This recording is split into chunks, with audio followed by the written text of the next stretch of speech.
Ladies and gentlemen, I'm full of optimism. Einstein's theory of relativity. We're still seeing it quite well through that haze. T-minus 37 seconds. The fight is growing confident. E equals MC. That all men are created equal.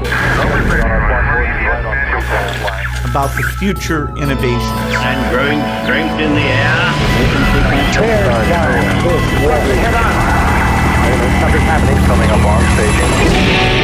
This is Finding Your Frequency with your hosts, Jeff Spinard and Ryan Treasure. It's time to speak up, share your voice, and hear from the thought leaders. Ladies and gentlemen, welcome to another great episode of Finding Your Frequency. I'm your host, Ryan Treasure, and I bet we got a great show for you guys today. I think you're going to absolutely love this. I know a lot of the people that listen to the show, entrepreneurs, you guys are starting your own businesses or, technology experts, marketers. We talk about it all on Finding Your Frequency.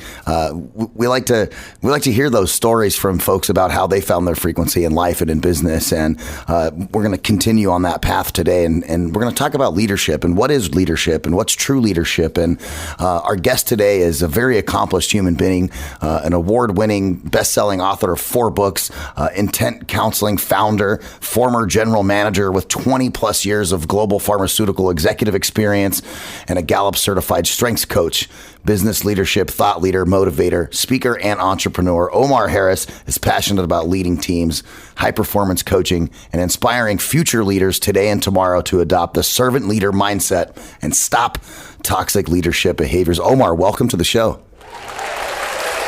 Thank you very much. I'm happy to be here, Ryan. Yeah, I really appreciate you. I know that we had a couple of rescheduling snafus throughout our journey, finally getting together.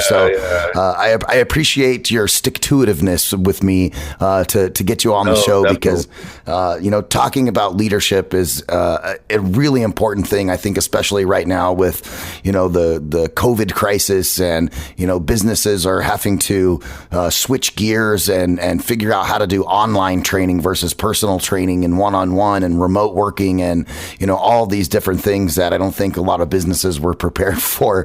And so I think right now is a fantastic time to talk about, leadership. And you got this great book that you just had came out, the Servant Leaders Manifesto, which I'm about halfway through. And I got to say, it's a fantastic book. I think that anybody out there who is the leader of any people, I don't care if you're a manager of one person, you should read this book. Even if you're just a manager of yourself, you should read this book. It's very, very, very good. So, Omar, kudos to you on that. Let me get the applause for you. Thank you. Appreciate that. Socially distanced, digital in studio audience. You know what I'm saying? So Omar, let's kind of we got the interactivity going.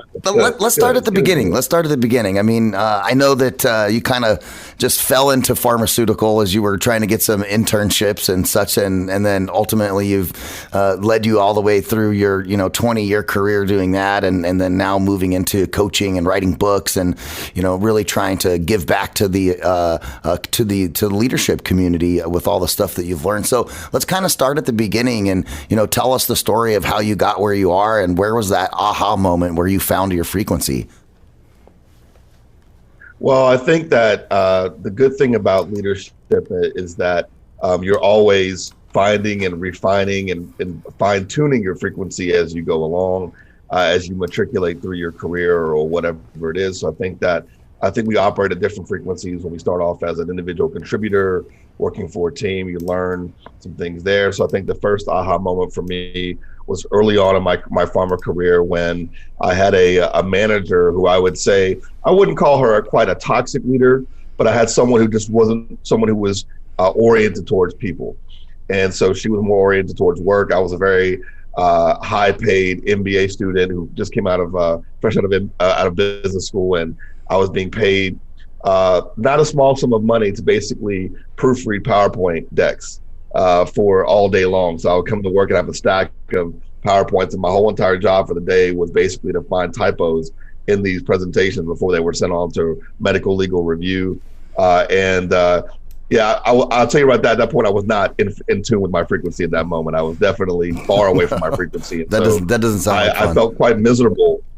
No, I felt quite miserable at work at that point. I just started my career. But it wasn't until I really joined this high performance team with a set of three layers of leaders who really leaned into me and helped me uncover my strengths. So the Strengths Finder was a key element to me finding my frequency in. And these leaders actually redesigned my job around what I was good at. And because they did that, I began to achieve greater and greater success faster than I ever thought possible. I was promoted 4 times in 3 years, and ultimately I went from a individual contributor and associate product manager to director of marketing in a little under 3 years. And it was only because they tapped into what I was great at. And I think so the first thing I would advocate for anybody listening is the key to finding your frequency for me has always been leaning into what I'm naturally good at. So I think answering the question, what are you good at? And then of course, trying to see if you can merge that question with what do you love to do? So I think the second key moment was then learning that what I really love to do is to write, to advocate, to speak out on positive leadership practices, to be a example of leadership for others, and also to fight against what I look at as toxic leadership practices. So I think as my career progressed, the next stage in my frequency was really beginning to fight the good fight in terms of making sure people were living their best lives at work. Yeah, and I think that's kind of a tough thing for people to do, is to live their best life. They kind of get in their own way. We were talking on a show that aired a couple of weeks ago about, like the power of your own mind and getting out of your own way. And I think a lot of times, leaders get stuck. I always use this analogy on the show. It's like a 4x4 dually. It's stuck in the mud, right? It's just spinning the tires and not really going where it needs to go. So I like the idea that you leveraged the things that you learned in your positions and in your executive positions to kind of really come out of that on the other end with a type of mentality of how leadership should be. I think you like to call it leadership 3.0, right? The servant leadership 3.0. So tell us a little bit of a story about what's the difference? How do you, as let's say I'm an employee, right, and I don't want to work for toxic leadership. How do you identify that toxic leadership as an employee so you can make a decision whether you're going to be there or not? Well, it's very easy to detect a toxic leader, and it doesn't mean that someone is berating you and yelling at you and cursing you and calling you out of your name. It's very simple. A toxic leader is any leader who orients the work towards themselves and not towards the customer. So when you feel like you're working for someone and not working for the mission or working for something that's going to add value to the end customer or end consumer of your products, you're working ultimately for a toxic leader, because that individual is not going to work, is not concerned about developing yourself. They're not even concerned about their own self-development. They're only concerned about internal politics and trying to remain afloat amidst the stormy seas of corporate politics and things of that nature. So anytime you feel like all of your efforts are to please someone else, and that someone else is not the customer, you're working for a toxic leader. Oh, so well put. I don't know how many people I've had conversations with where, I always make the analogy, like as a leader, I'm never willing to ask any of my employees to do something that I'm not willing to do myself, number one. And number two, everything we do every day, it has to be geared towards the consumer. Or the customer? How do you grow a business if that's not what you're doing every day? If you're not working for your customers and listening to what your customers' wants, needs, and desires are, maybe you shouldn't be in business. But here's the amazing thing, Ryan, is that we talk about putting the customer at the heart of what we do, but we don't have the customer at the center of what we're doing. I wrote a recent article, which is basically putting the customer first again. That just got launched a week ago, and it's startling to me how little in the corporate hall we talk about the customer. It's kind of like an after effect of everything else, all the nonsense that's happening inside the corporations, that customers get some kind of value. But there's so much more value we could be offering to customers if we were really focused on them. Yeah, I like what you said earlier about, your company kind of designed a position for you that was around your strengths. And, I can't help but think of like football, right? Or sports, because I think that's what a lot of sports coaches do when they're doing things. If you see a guy who's, not doing the best at outside linebacker, maybe he'd be better at inside linebacker, and moving those chess pieces around and making sure that you're putting your employees and your people in the best environment for them to succeed, I think is extremely important. And it also shows good leadership too, because, I'll give you an example. I have a few guys that are on my team. One of my guys knows how to edit video really well. And a couple of my guys, they edit video just not as well as the other guy. And so, so we shifted his responsibilities around so that way he could have more time to do what he was better at, to make sure that, he's editing video and not doing minutia. And those are things I think that are really important that leadership need to understand, especially when they're, working with, people in younger arenas. You have Gen Z now coming up into the workforce. They're 18, 19, 20 years old. And I can tell you right now from experience, I have a Gen Z person who works for me right now. And the way that I communicate with a millennial is much different than the way I communicate with a Gen Z. Like, I'm not even picking up the phone to call her. She doesn't even answer. She doesn't even answer the telephone. We better be, we're texting or I'm sending Facebook messages or something. But I think that's another thing that leadership needs to understand too is, we kind of have a huge mix of, different generational components that leaders are dealing with too. You still have boomers that are in the workforce, not a whole bunch, but you have a lot of Gen Xers that are in there, like me, the cuspers, and millennial and Gen Z coming in. It's like you have 4 different generations of people. And so what's some advice that you would give a leader on navigating, the differences and nuances of that and making sure that they're putting those people in proper positions to succeed? Well, this is the most diverse workforce in the history of work.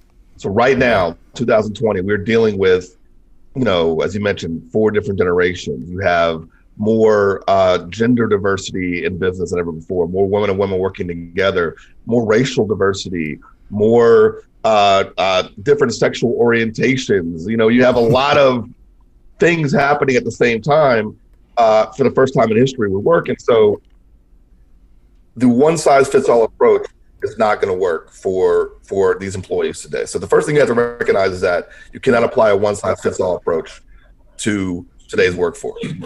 So what that means is you have to individualize leadership. So we're dealing with the most diverse group of people working together in history. So when you're working with this type of diversity, the one size fits all approach to leadership is really not the way to go in terms of engaging employees. And one of the reasons why you're seeing such rampant disengagement in all the global engagement surveys is because leaders are trying to use the things they were taught, the Gen Zers and the Gen Xers and the boomers who were leading organizations and teams, and even the Gen Xers who are occupying leadership positions today, VPs and whatnot. They're using archaic leadership methods for a brand new type of pool of employees. So what I talk about is individualization of leadership, which means that the servant leader connects with each individual and sees the person, not the role. So my first job as a leader is to understand you as an individual outside of your role scope. Because the more I understand about you, I can catch you being brilliant in more areas. So for example, you mentioned the person on your team who was great at video editing. Well, there's people walking around with all kind of hidden talents that we're not capitalizing on, because we're not asking the right questions. We're not individualizing our approach to each person on our team. So we're missing opportunities to let them be great. And it's those missing opportunities that make people disengage with work. They're like, I can be doing so much more for this company, but I'm not being asked to do everything that I can do. And I think it's the great manager, the great coach, the great leader's job to extract as much value from each of their individual employees and really develop them in the areas where they can be great, all once again in service of adding value to the customer and adding value to the employee themselves so they can develop and they can take your job one day. And I think that's really, really the approach to dealing with all this diversity is really to individualize, make it simple for yourself. Don't look at that heterogeneous group of people looking back at you. Look at each person.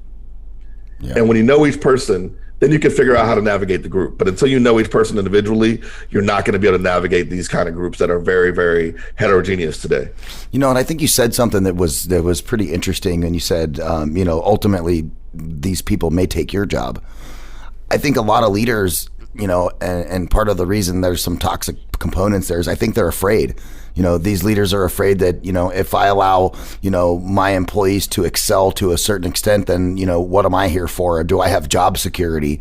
And right. So then they're like afraid to ask questions to extract those bits. That's actually one of the very, few things I actually really enjoy on a daily basis is taking time away from answering emails and doing executive level stuff and looking at budgets. Like, we're in Q4 here. So of course we're looking at, budgets for 2021 and all that fun stuff. But, like right after lunch every day, I'll go in and, we run a radio station. So I go into the control room where all the audio engineers are and, guys who aren't running shows, who are editing. I'm like, hey, so what'd you guys do this weekend? What's going on with your lives?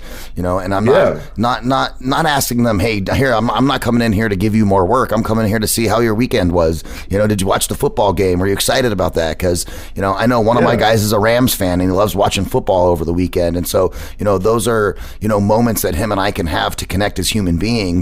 Outside of being me being their boss, right. I think the last thing that anybody wants as a leader is to walk into a room and your employees be like, oh crap, my boss is here. You failed. That's an easy. If people check out as soon as you walk in the room, or people's like, their energy drops down, you're not doing your job. Yeah. Like, I remember in my most recent position in leading an organization in Brazil, when I walked into a meeting room with my executive team, the energy came up a level. Everybody, we were locked in because, my energy plus their energy means we're going to get some stuff done today. Yeah, 100%. Yeah. So, you have the servant leader and you have a toxic leader, and you put the two leaders in one room. What happens? So I think one of the things I talk about in the book is that they're not adversaries. They're just different approaches to do the same thing. And I do tell the reader in the book that servant leadership is a slower way initially to get things done.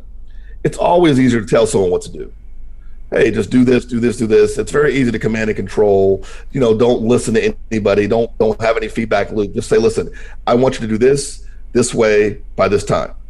So that's the direct approach is always going to be faster. However, and that's initially. But if you're developing people and focus on what's discovering what's brilliant about them and having that allowing that time, you're going slow in the beginning to go fast later on, because later on you can truly empower that person. So once they're in their domain of strength and they know what they're supposed to do, and they're engaged and they're activated by your leadership style, basically your only job is just to check in and see what they need, what support they need. Yeah. What problems do they have to solve? And so your job changes, and your job becomes much more dynamic, because now you're actually doing what you're being paid to do as a leader, which is to remove barriers from people's success. Yeah, no, that's awesome. And when you get to that stage, you're moving a lot faster at that state. I mean, so a toxic leader and a servant leader in the same room, the servant leader's approach is going to be tuning into the people. The toxic leader's approach is going to be tuning into the task. So it's task versus people, right? And the servant leader will be able to, they're focused on the task as well, but they're focused through the people. Yeah. So they see the task through the lens of who they've got. Versus just seeing the task and not caring who's going to do it or how well it's going to be done, or all those toxic leader cares about is, my boss is asking for this thing, so get it done. Yeah, no, and I love the approach from the leader. With it. Yeah, and I love the approach, that you're talking about with the servant leadership for, team building too, because you're 100% correct, and I can attest to that. When we started building the current team that we have now, which I feel like is the best team that I've worked with in 17 years here at Voice America, but it was slow going in the beginning because just exactly that. We were trying to figure each other out, and we were trying to, get on a personal level in some respects, so that way, we all knew how to communicate appropriately with one another and how all those nuances work. Yep. And it took a little bit longer for us to, get to being a highly efficiently oiled machine in what we do. Yeah. But once we got there, oh man, was it so much better, because it's like, for us, our tasks come from customers, right? Our customers have, hey, can you edit this? Can you fix this? Can you do this for us, right? And I'm always looking at those going, which one of my team members could execute this the best for the customer, right? And then that's how tasks should be designed to give into your employees. Not, okay, exactly. I have 4 people and 4 tasks to do. It doesn't matter. You do a task, you do a task, you do a task. No, you know what? If Mary is better at writing than Joe is, and we got we're going to write a press release. Well, let's give the press release to Mary, and, Joe can work on his strong suit. And I think also the employee starts to get a sense of understanding that you as a leader have their best interests at heart too, which makes them work better for you as a leader. Yeah, for sure. And that really, that blooming process, when people they're in bloom, they found their frequency. So your job as a leader is to find the frequency of each of your employees. And that's what servant leaders do better than toxic leaders, is they tap into each individual's frequencies and harmonize that thing, so that the organization is running, like you said, as a fine, well-oiled machine. Are you having trouble finding hand sanitizer? Well, Spa Treat has you covered. There's no need to go searching high and low. Just visit spatreatofficial.com and place your order on their easy-to-use website. On schedule delivery. One of the great things about this product, Spa Treat Fulfillment Team is working around the clock to provide people hand sanitizer during this time of need and get your order to you as quickly as possible, even faster than Amazon. Spa Treat also has the lowest price of any of its competitors. Spa Treat has 62% alcohol content, and the FDA recommends between 60 to 80 for maximum protection. This one has 62 because it doesn't dry your hands out. I use this stuff every single day. It is fantastic. It's got certified organic extracts with the ingredients in that hand sanitizer that are the highest quality, and they're designed to leave your hands smelling and feeling fresh while protecting you at the same time. The best part, there's no tricky residue left over. None of that sticky stuff. 4 scents available: unscented, tea tree, lavender, and lemon. And best of all, this product right here is made in the good old United States of America. A lot of companies are having trouble dealing with the current demands, so Spa Treat has dedicated themselves to providing a much needed product in the time of crisis. Spa Treat has better prices, faster shipping, and a larger supply than any of their competition. There isn't even a close second. Visit spatreatofficial.com and enter promo code SPA SPA at checkout to receive 5% off your entire order. That's right. Not only are they offering the lowest price available, but they're also offering our listeners a discount. This promo code is exclusive to Voice America, and only our listeners get this discount. Spa Treat and Voice America came together on this sponsorship in order to provide Americans something they could really need right now: peace of mind. Visit spatreatofficial.com and order yours today. That's spatreatofficial.com, and make sure you use the promo code SPA at checkout to receive 5% off your entire order. spatreatofficial.com. Get your awesome hand sanitizer. Yeah, and when you talk about that well-oiled machine, and you're churning out good products for your customers, and your customers are happy, with this Leadership 3.0, and you talk about shifting from control to collaboration model, explain that just a little bit. So once again, we're applying, it's a square peg into a round hole right now. We are, today, in today's day and age, we get things done through collaboration and technology. That's basically how work is done today. But we have a lot of leaders who are still in the command and control model of the 80s and 90s and early 2000s, which was basically the tasks come down from on high, and who's directing those tasks are shareholders. So basically, our share price is not where we want it to be. So we reorganize our entire strategy as an organization to try to make our shareholders happy, whether or not that's what the customer needs or wants and whatnot. And so we're looking up versus looking at the customer. And anytime you lose, and that's what the command and control archetype of leadership is all about. It's about managing the wrong stakeholder. I believe the shareholders will get their returns when customers are ultimately happy with the product and they're loyal and they're staying with you. Like it's that's what gets it done, not the management of perception of shareholders. So a lot of the job of CEOs today is managing shareholder perception about the work that's being done, not necessarily the actual work that's being done. Shareholders are as far away from a customer as they possibly can be. And that's one of the big problems, because shareholders of products are not necessarily users of products. They're owners of the company, right? So they look at things through a very, very different lens. And that's one of the issues of reorienting the organization today. We have to reorient back to what the customer wants.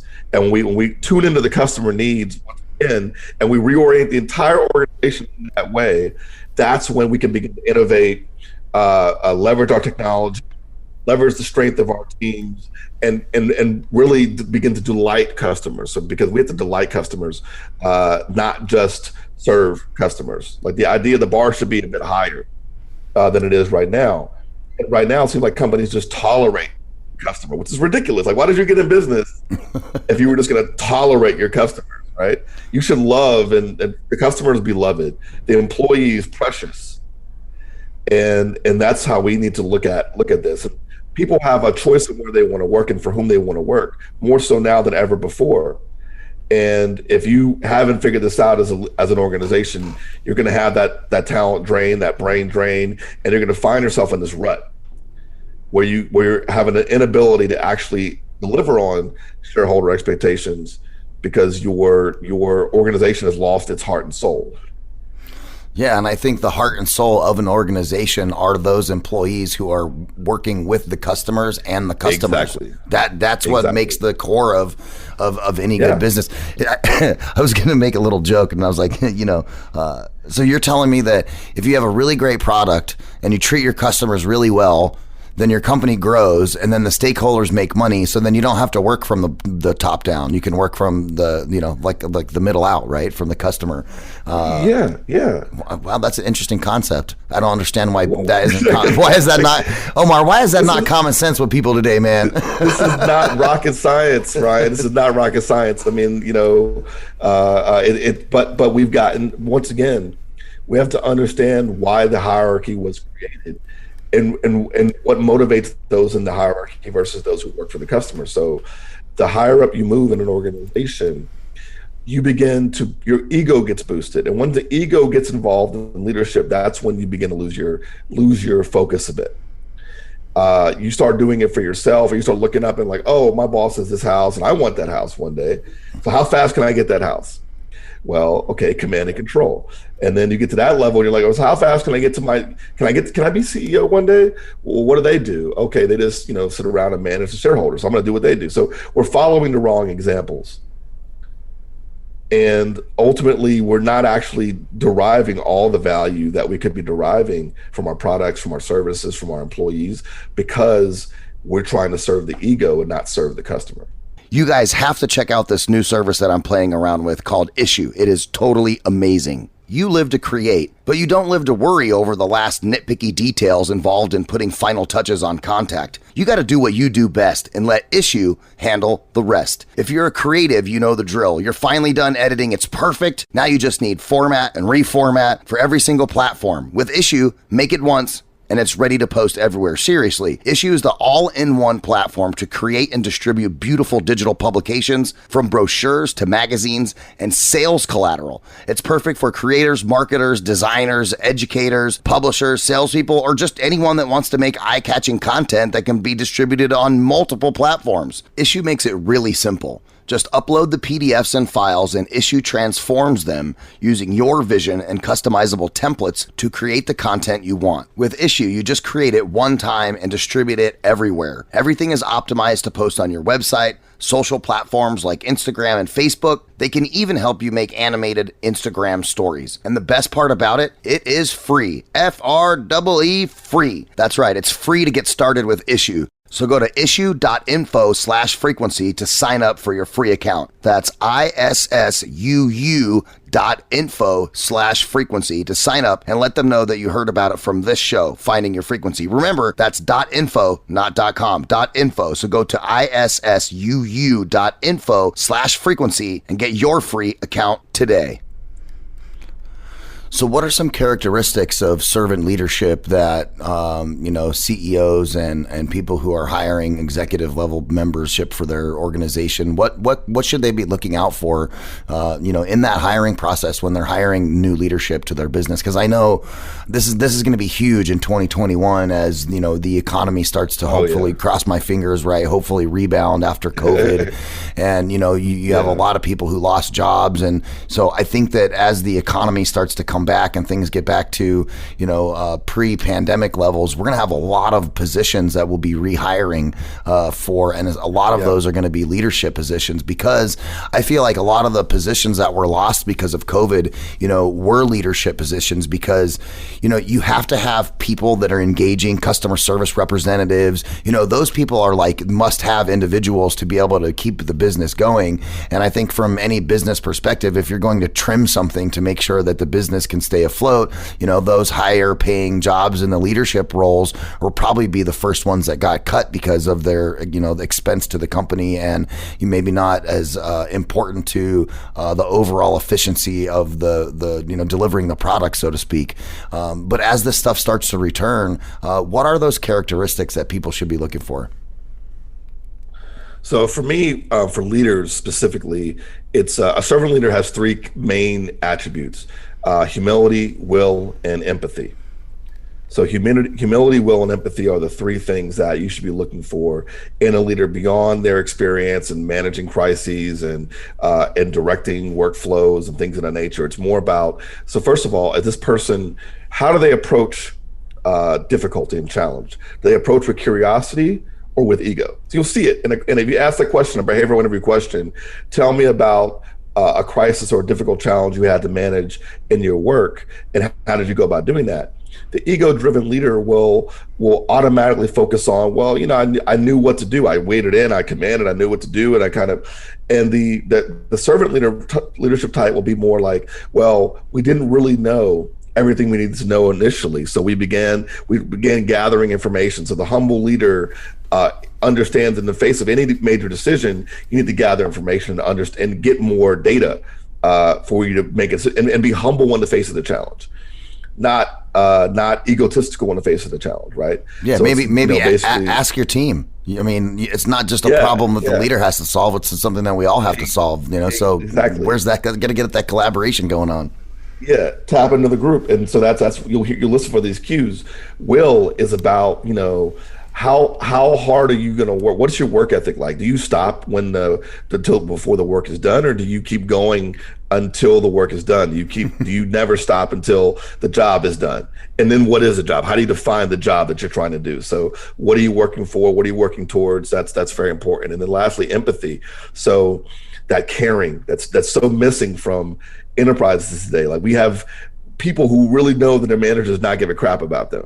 Like you ask one question to your employees, on a scale of 1 to 5, 5 being my manager loves me, and 1 being my manager does not give a crap about me, where do you think you fall on the scale with your manager? The number of 1s and 2s and 3s you would get in that survey today would be mind-boggling, because there is no empathy. And managers, you watch people walking through the offices, and you can see when someone's up or down, or having a good day or having a bad day. And if you're not checking into your people, then you're missing a major trick, especially now with the Zoom calls, because now with virtual working, you have to be even more in tune to your employees, looking at those screens, looking at the boxes, and trying to figure out what's going on in people's lives. But you also have a window into people's lives you never had before. So the wise leader and the empathetic leader is going to be looking in and seeing, for example, understanding that somebody their kids might be having a test right now at the same time you're having a meeting, or some other type of distraction, which is taking them away from being maximally productive. So having that sense of empathy, put yourself in other people's shoes, is very important for servant leaders. It's not about being nice. So people mistake servant leadership for being nice people. No, it's still about the task, it's still about the purpose, but it's how you approach achieving the goal, which is through humility, through your tireless will, and through caring about the people who are going to get you there the entire way. Yeah, and I think especially with the at-home workforce that's happening right now. And I know this has happened to me a few times, somebody working from home and, their cat walks across the screen and I'm like, hey, I didn't even know you had cats. Like, I didn't know so I learned something new about our folks all the time, and that's happened before too. You have somebody who's dealing with, their kids are doing at-home school and I think a servant leader would say, hey, you know what? Whatever we need from you in the meeting, I'll shoot you an email giving you that bits of information. You go off, go take care of your kid or whatever you need to do. And once you guys get done with school today, if you could get that done. I still need it done today, but I don't need it done right now. Go deal with the now and work on the other stuff later. And I think a lot of people don't take that approach of sometimes I don't necessarily care how something gets done as long as it does get done, right? Because like if you have a better way, like I train people when they come on board, but if you find a better way than mine is, like, I would like to know about it, because if I'm doing something that's less efficient and a better way to do it, well, I want to do it your way too. Exactly. I only get into people's lives in terms of how they work when I see that how they work is burning them out. That's the only time I enter someone's life about how they're getting something done. When I see that the way they're working is not efficient, then I will weigh in and be like, listen, what are you doing to yourself? How can I help you be better at this? Because some people, they're not efficient. I've had employees who, you want to do something just to start off being a servant leader, ask each of your employees to open up their Outlook and see how many emails they have unread in their inbox. You will see people with 2,000 emails, 300, 700. That's just stress. That person hasn't figured out how to do work yet. So help them with that before you get into the task, because you're just adding more emails on top of the 2,000 basically at that point. So that's why we got rid of emails. We put everything that we do internally in a ticketing system. You know what I mean? Like everyone gets assigned the task. You know what? It's all done inside the ticketing system. If you get an email, it's probably a company announcement saying, we used to have potlucks and we're gonna go bowling at the end of the quarter. Those kind of things. Right. Yeah, no, you're right, because email is ruining people's lives, but it's very telling about how someone works. Yeah, I got a problem with email specifically for me personally. Like, I can't leave or say I'm done for the day unless there's 0 unread emails in my inbox. And I think sometimes it's maybe a bit of a fault, because some stuff it's like, you don't really need, you could have left that for tomorrow.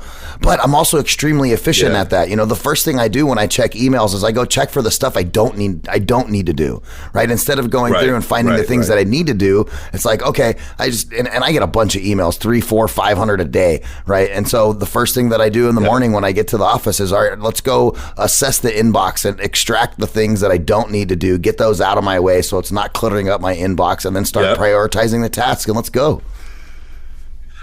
But so many people don't know how to, that basic thing you just mentioned, people don't know how to do that. They don't know how to do it. Then they get overwhelmed, and then they basically get lost. Yeah. The next thing that's going to happen is your emails as boss are going to get lost, and then you're like, okay, why didn't you see that? And you look at their inbox. Oh, you have 2,000 emails. Okay, now I know why you didn't get that. So yeah.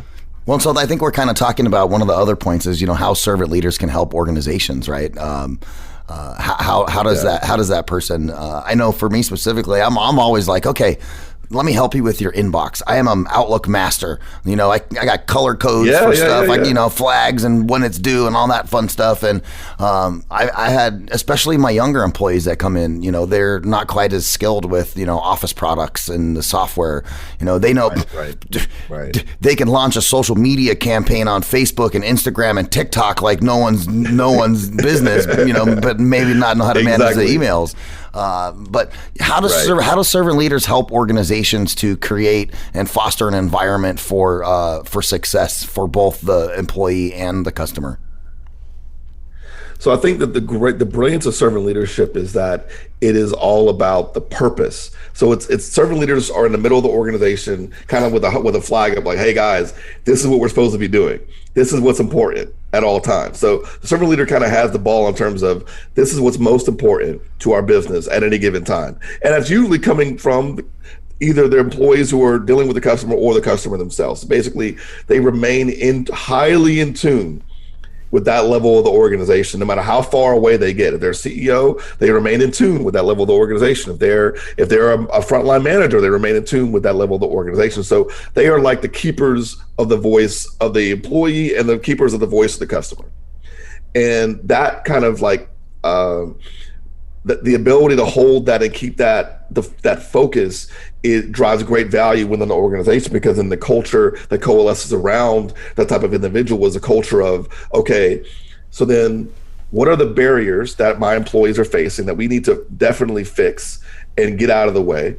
And then what are the things that will add more and more value, innovations we need to think about for our customers? And anything else in those two things, that should be 85% of the work. 50% is always going to be nonsense. But if you can, servant leaders really reorient what work actually is, away from busy work, away from things that don't add value, to doing the highest value activity at any given time. I mean, there were days when I'm working where we had solved most of the problems, so my day looks pretty easy. So I just start checking in with people on an individual level. Like, how can I help? So you're always in tune with the people doing the work, the bigger picture and the purpose.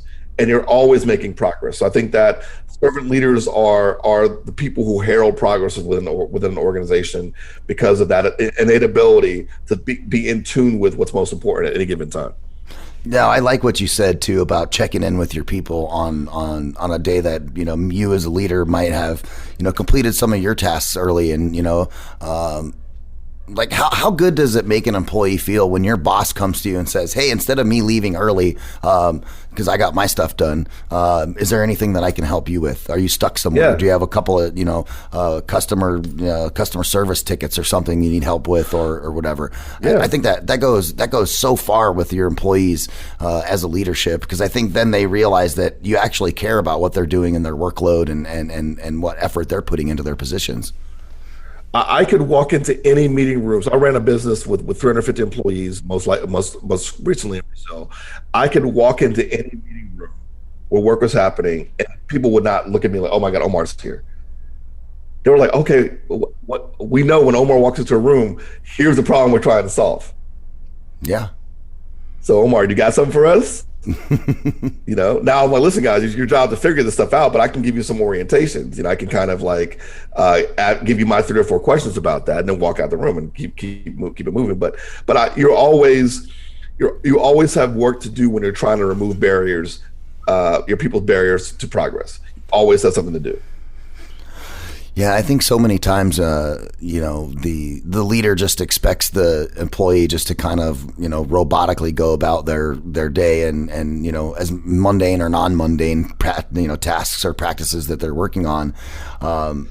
You know, like if you have a toxic leader, when's the last time that dude was like, hey, you're having a problem with a customer? Let me call him. I'll call him for you.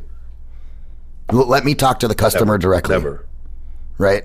And I think that's so much loss. If leaders would take the time to get to know some of the problems that their employees are dealing with customers, or customer problems that are being brought up, that are being dealt with by employees, like how much better are you at the business? Not to mention, like, and then, you know, if you're a leader, now I can go back to the CEO and be like, hey, we got a big problem here. We've had, you know, this same issue been brought up by our customers now 3 different times. We've solved it for those customers, but we as an organization have a problem that we need to solve, because we can't keep having this happen. We've got to make an adjustment from, you know, a product standpoint, or whatever the case may be. Like, and I feel like if you're not driving your product, or you're not engaging with your own customers from lots of levels, that's one of the things I had told you I worked here for 17 years. One of the things I absolutely love about working here is our CEO, right? We don't have shareholders. He owns the company. He is the shareholder, right? And what's so awesome is, you know, our sales team will get into ruts and have problems and saying, this person, you know, is excited about using the product, but I can't answer some of these questions. And the first thing he says is, let's get him on a call. I'll jump on with you. And I'm like, yeah, that's amazing. You know, a CEO is saying to some of the, you know, a regular old salesperson, like, you got a barrier? You know what? I'll get on the phone with you too. Not only are you coaching and teaching that person at that time, you know, also, what does it show the potential customer too, that the CEO just took time to jump on and answer questions that the other person wasn't able to answer because they may have been new, maybe they didn't have the knowledge. It makes a huge difference. I mean, right? But unfortunately, work today is about weakness fixing. It's about finding people to blame or watching your own butt. That's so much of what people are doing today is basically getting they're getting a manager who's only focused on what they're bad at, how they're not doing their role well, blaming them when they don't do their role well, and then trying to project perfection around project management and things of that nature, basically trying to project invulnerability. We don't do anything wrong. This department gets it done right the first time, every time. That whole no department does that. Get out of here. But that whole idea of being perfect in business and doing it right the first time, unless it's a values issue or something to deal with integrity or ethics and compliance, it's not about you don't learn when you do things right the first time every time. You need to mess up a little bit. You need to break a few eggs to make some great omelets. I think it's about, fostering a sense of it's okay to fail. We're going to fail forward. I want you to try new stuff. I want you to innovate. I want you to throw stuff against the wall and see what sticks. We have time for that because that's how we really learn and that's how we really innovate. Servant leaders are much more attuned to that type of leadership than the traditional hierarchical leaders, which basically are individuals who are scared to death of failure in organizations. And we create these cultures that permeate where it basically, if you fail, then you're going to be out of the company, you're going to lose your job. And that's not actually how work is done today. The agile method, sprints, and all these tech companies, they work on, fail fast, fail forward, scale quickly, learn from failure. But the rest of business, banking and pharmaceuticals and all these companies, they're built on, oh my God, if I launch a new model of a Ford car and that car doesn't sell against our projections, I'm going to lose my job. Rather than what was right about the car, what went wrong with the car, and then how can we do better next time? Yeah. I'm going to lose my job. And that's, so then people begin to try to protect their territory. And that's really where toxic leadership begins to come out of, because it's the benefits of higher level of positions, but also it's the fear of losing your spot. Yeah, and I think that's a big problem, and I also think that creates the inability for a company to scale and grow properly and bring in additional revenues, which ultimately make everybody happy. You can't be afraid of that stuff. I wish some of the guys on my team, come take my job, please. If you're taking my job, I'm doing something right, and I'm going somewhere else. Exactly. Maybe I'm retiring if you're taking my job. Because and I think a lot of people need to do that. Let's talk about crisis a little bit, because I know we're get this pandemic stuff going on, and I want to talk about the difference between how a servant leader would deal with the crisis versus a toxic leader, and how companies can leverage those servant leaders in this particular environment to still maintain cohesive relationships with their employees and also still stay productive. Right. Well, I think the first thing you saw when the pandemic hit, and I think that the pandemic is a great mirror for people to see what are the good companies and what are the bad companies. So I'm using the pandemic as a lens into companies management. As I'm investing in companies as well, I'm trying to figure out who I want to invest in. And you can see the companies that are servant leader led and the companies that are not. The servant leader led companies, their first reaction to the pandemic was not the bottom line. Amazon, as an example, they told their shareholders, we're going to lose $4.5 billion in the second quarter because we're going to spend this much money to scale up. We're going to hire 200,000 more employees because we need to basically have an always-on approach to our customer service, and we need to drive more value for customers who are going to be buying in this way. Whereas other companies, their first reaction was cost cutting and cost saving, furloughs, firing, the frontline employees, basically everything just try to protect the bottom line, which everybody who knows business knows that you're not going to hit the number this year. It's impossible.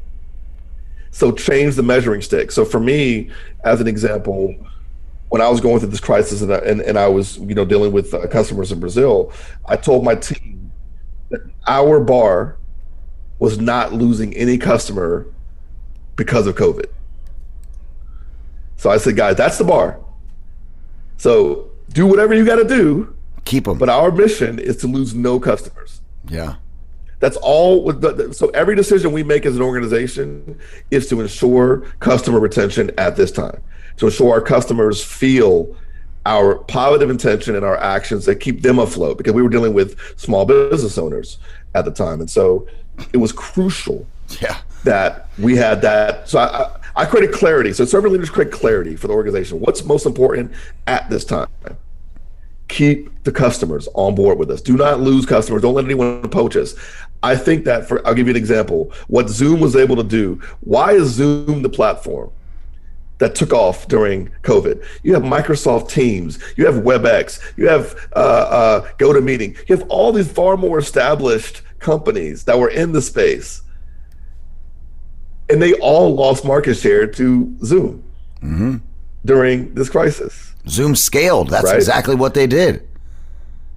They scaled immediately, and they levered immediately. So they leaned into the crisis.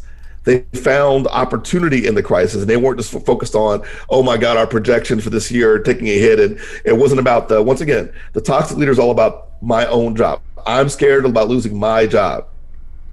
So I will do anything to keep my job, including not even arguing when we say we want to cut thousands of people's jobs or whatnot. We won't, the companies that made those types of decisions, those were all companies where the executive management is trying to basically watch their own back. Yeah. And we as the customers of those companies should react to term. Hertz, for me, for example, I'm not a Hertz customer anymore. They lost me during this crisis because, their CEO made $9 million in bonuses last year. The first thing they did was fire 12,000 employees and then furlough the other 3,000 and then declare bankruptcy. So, and Avis didn't do that. So I'm going to work with Avis now because, I know this company doesn't represent my values, right?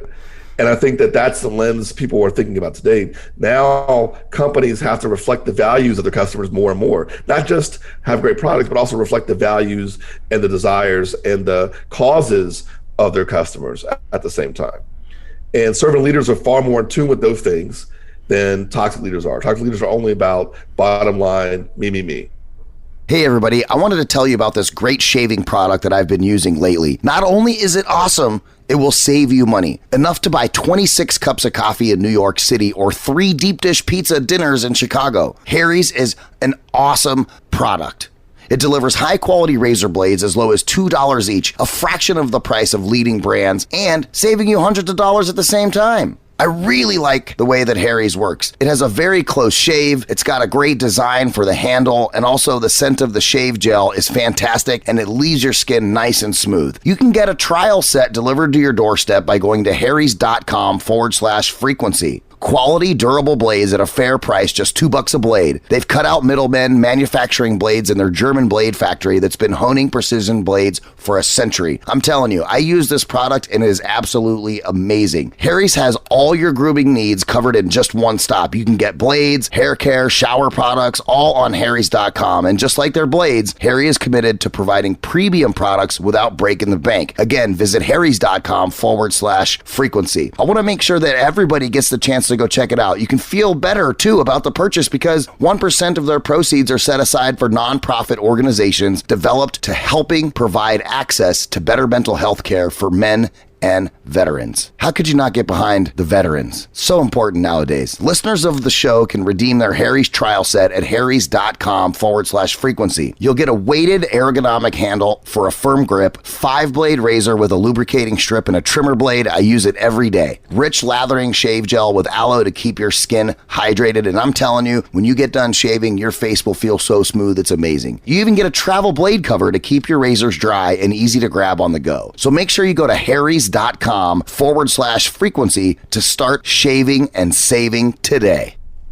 Yeah, very, very well said. And I just, I got to throw a little kudos to Voice America. We did not fire one single employee. We had an employee quit, but we didn't fire anybody. That's great. And we did the same thing. We were really focused on customer retention. We did have a little bit of a challenge because a lot of our customers are small business owners too, who are doing, radio shows and podcasts to promote their products, goods, and services. And when you have a radio show that's all about yoga and your yoga studio's closed down because you can't have anybody come there, you might cut a little bit of your marketing. So that we did lose a couple of customers in that respect, just because they're in a particular position where their doors are literally not able to be open. They have no cash flow whatsoever, and it's really hard to have a customer that we can't do stuff for free. As much as we would love to retain everybody, you got to kind of make some concessions. But I love that approach, and I think there are some companies that I won't be doing business with, knowing how they reacted to the pandemic, and I think that's what customers are doing now too. Customers are paying a lot more attention to what is the company's core values and what are they about, and doing business with ones that they feel are in line with them. And I feel like there's a lot of that going on, because there's with technology, there's a technology solution to like every problem that you could possibly think of, or anything that you want to do, and so many different competitors in a lot of the spaces. And so if you're not on your A game and doing things the right way, those customers know that, and they'll go somewhere else right now. 100%. And this is going to be the lens by which, a lot of companies are going to be judged moving forward, because you have in time, 2020 is going to be a year where you can see who lives their values. Those words, the mission statements, the purpose statements that are on the walls, who lived those values and who didn't. I got mine right there. I keep mine right in my office, right there. So every time I turn around, it's always right there. It's right there. Yeah. But it's going to be something that divides the seas. You'll be able to see who's on the right side and who's on the left side after this. And I think that we are paying attention. And I do believe that the companies that are on the right side they're exhibiting more servant leadership principles, whether they would call themselves that or not. They are leaning into those kind of principles more so than toxic principles as they go through these crises. Well, Omar, we're running up against the clock here for our hour, but I wanted to thank you so much for being on. I wanted to also tell everybody, make sure you guys go on all places that books are sold and go get this book right here, The Servant Leader's Manifesto with Omar L. Harris writing this book. What a great book. And your insights today are invaluable. You guys who are running businesses, even if you're starting a business, this type of methodology or ideal should be part of your business plan. It should be part of your, from the beginning, this is how we're going to operate. From the beginning, these are the people we're going to hire.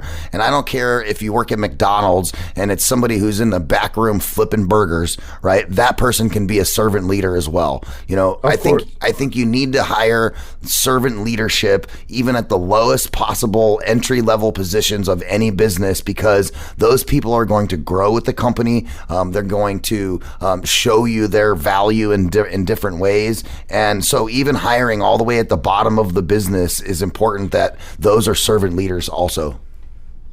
100%, Ryan. I couldn't have said it better myself. It's how you, it's the people value, the value put in people, and the way you hire people right from the beginning. It's really hard to fix when you screw it up.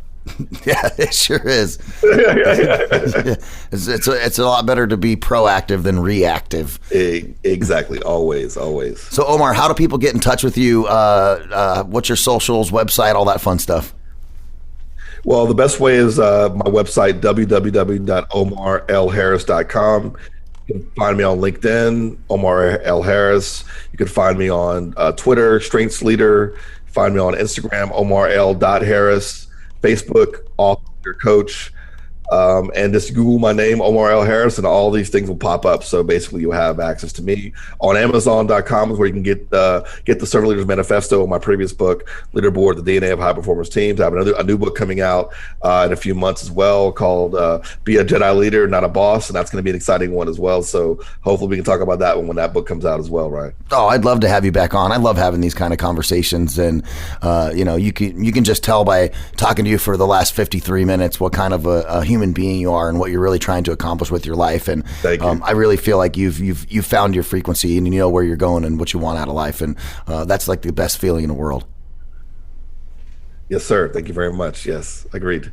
Ladies and gentlemen, you're listening to Finding Your Frequency right here on the Voice America Talk Radio Network. Make sure you tune in each week, Friday at 12 o'clock Pacific Time, 3 p.m. Eastern on our Variety channel. And if you listen to us on demand or on your favorite podcast, or what I like to call your podcatchers, Spotify's and Apple's and all those fun things, please make sure to give us a rating of 5 stars, because 5 stars is way better than 4, and Omar and I deserve it. Thank you guys again for tuning in to Finding Your Frequency. I'm Ryan Treasure, and we'll talk to you again next week right here on the Voice America Talk Radio Network.